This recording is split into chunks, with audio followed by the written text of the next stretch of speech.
Okay, we're talking about the empirical rule, and the empirical rule only applies to mound-shaped distributions. Consider the Hershey Kisses that you're working with in Lab 1. Hopefully you've seen in creating a histogram that those are in a mound-shaped type of distribution. And what we want to do is to see what the empirical rule is saying about mound-shaped distributions. Now, the first thing it says is that approximately, and a key word here is approximately, 68% of the values in a data set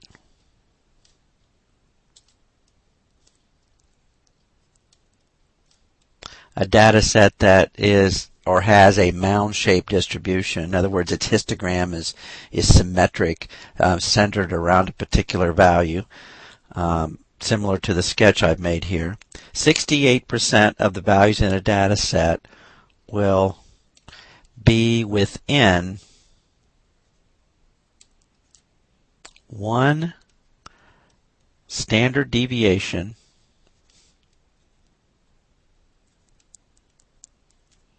of the mean.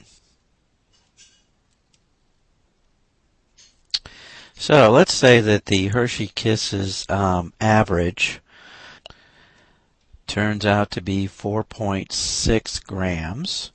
And we'll just say for making the calculations easy here, suppose that the standard deviation was 0.2 grams.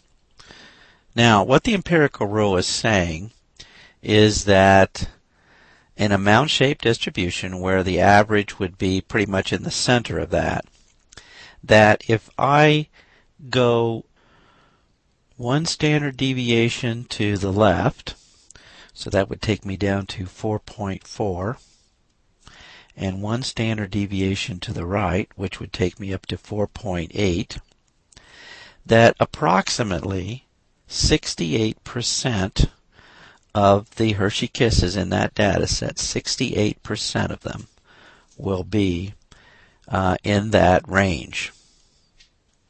And again, I emphasize the word approximately. Approximately 68% will fall within one standard deviation of the mean, which in this particular case would be somewhere between 4.4 grams and 4.8 grams.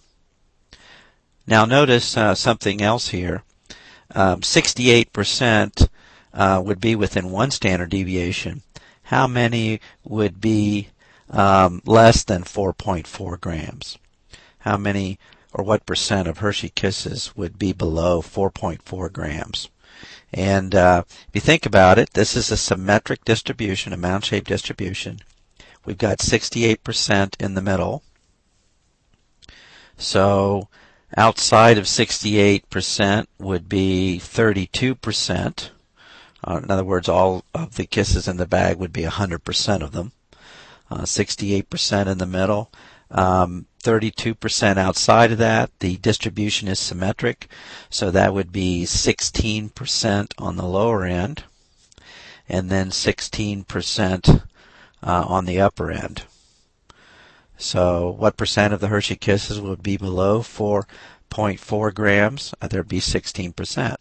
Likewise, what percent of the Hershey Kisses would fall above 4.8 grams? And that would be 16%, with 68% in the middle. The empirical rule also says that approximately 95% of the values in a data set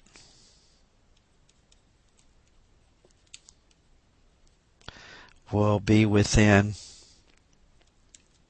two standard deviations of the mean. So again, looking at the Hershey Kisses here as an example with 4.6 in the center, I would go out one standard deviation, and that would take me from 4.4 then to 4.8. Approximately 68% is within one standard deviation. and then go out another standard deviation, which would take me down to 4.2 and then all the way up to 5 grams. According to the empirical rule, approximately 95% of the data in a data set that's mound-shaped will be within 2 standard deviations. So quite a large percentage of the data will fall within 2 standard deviations. In this case, 95% of the Hershey Kisses in the bag would fall anywhere from 4.2 grams all the way up to 5 grams. And then we could also make the argument what percent of the Kisses in the bag would be below 4.2 grams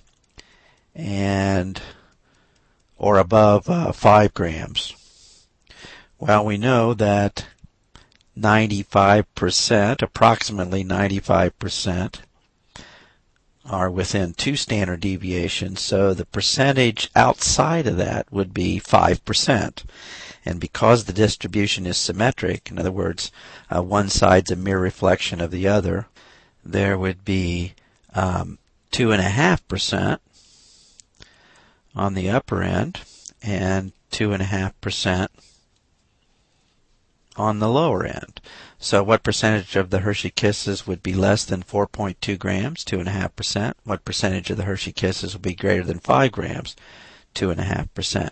The empirical rule says that almost all of the data is within 3 standard deviations. If the distribution is mound-shaped, almost 100% of the data will be within 3 standard deviations. And the book defines any data value that is beyond 3 standard deviations of the mean, either on the top end or the bottom end, to be an outlier.